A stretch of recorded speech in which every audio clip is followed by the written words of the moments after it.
Gadget स्वीकारणं साधा विषय शिंदे समितीसमोर. सातारा संस्थांचं गॅजेट स्वीकारणं हे साधा विषय, कारण त्यावेळेस ते शासक होते, आता तुम्ही शासक आहेत. तुम्ही त्याला शासकीय दर्जा द्या ना. जे आम्ही पुरावे नाहीत तरी घ्या म्हणतोय का? आहेत ते पुरावे घ्या म्हणतो. तुम्हाला समजत कसं नाही नेमकं आम्ही काय म्हणतोय ते? आम्ही आहेत ते पुरावे घ्या म्हणतोय सरकारला. आम्ही असं म्हणत नाही आडमोठपणा की पुरावाच नाही तुम्ही घ्या. पुरावे आहेत ते घ्या म्हणतोय. तुम्ही आहेत ते घ्या ना. आता गॅजेट उपलब्ध आहे, आपण सुद्धा वाचलंय त्या दिवशी. मग असणार घेत नाही म्हणलं म्हणजे तुम्ही नेमकं करणार काय?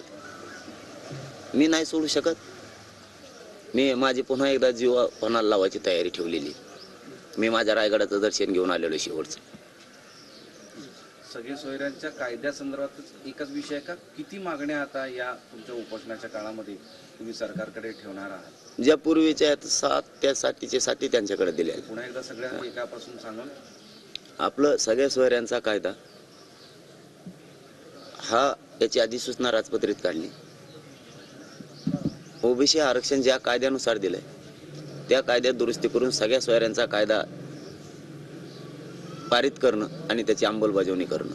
व्याख्या त्याची सगळ्या सोयऱ्यांची मराठा समाजात पिढ्यानपार परंपरेनुसार ज्या लग्नाच्या सोयरीकी जुळतात, गणगोतातील लग्नाच्या सोयरीकी जुळतात, त्या राज्याअंतर्गत येणाऱ्या सर्व सोयऱ्यांना नोंद नसली तरीही ज्या मराठ्यांची नोंद मिळाली त्या नोंदीच्या आधारावरच कुणबी प्रमाणपत्र देण्यात यावं ही व्याख्या आपण त्यांना 3 महिन्यापासून दिलेली. या व्याख्यासह ती करावं ते एक मुद्दा.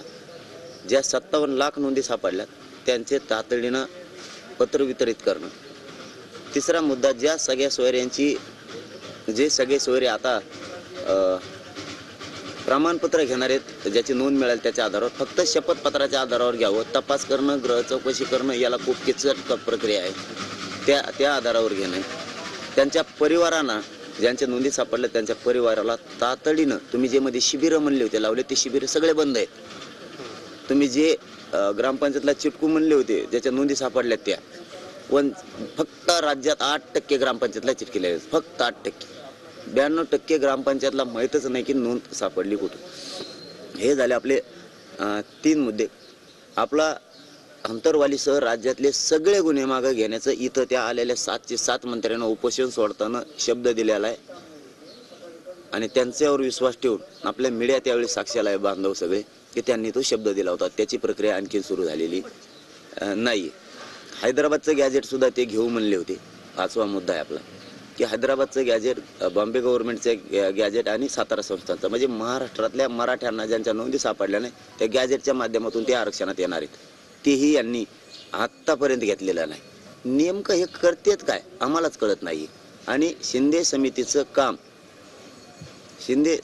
काम हे इतकं युद्ध पातळीवर त्यांनी वाढवायला पाहिजे. तिला 1 वर्षाची मुदत द्या म्हणून सांगितलेलं आहे. म्हणजे तिने ते सापडतच राहिले पाहिजेत पुरावे सारखे. त्याच्यासाठी मनुष्यबळ हे 24 घंट्यासाठी त्यांना द्या आम्ही सांगितलं होतं. ते कधीतरी उठतंय आणि सापडायला सुरुवात कधीतरी 8-15 दिवसातून एखाद्या वेळेस ती समिती कुठेतरी येते, बसते, माघारी जाते. बाकीचे लोक काय काम करतात? लोकांच्या नोंदी असून, अर्ज केलेले असून सुद्धा प्रमाणपत्र दिले जात नाही. ही काय प्रकार? आणि आपला 7वा मुद्दा की मागासवर्ग आयोगाचा जो अहवाल आहे नव्यानं गठीत करा. त्यांनी नव्यानं गठीत पण केला, अहवाल पण घेतला. मग आता ते स्वीकारून त्याचा कायदा तर पारित केला पाहिजे. असे आपण त्यांना एकूण 9 मागण्या दिलेल्या आपण त्यांना. परंतु सगळ्या सोयऱ्यांचं याच्यात मुख्य भूमिका ही आहे की सगळ्या सोयऱ्यांची आम्हाला कायदा पाहिजे आणि त्याची अंमलबजावणी पाहिजे. महाराष्ट्रातल्या अंतरवालीसह सगळ्या केसेस मागं पाहिजेत. हैदराबादचं गॅजेट त्यांनी घ्यायलाच पाहिजे, कारण ते स्वीकारल्याशिवाय पर्याय नाही. गव्हर्नमेंटच्या गॅजेटसह आणि सातारा संस्थांच्या गॅजेटसह. दुसरा मुद्दा असा आहे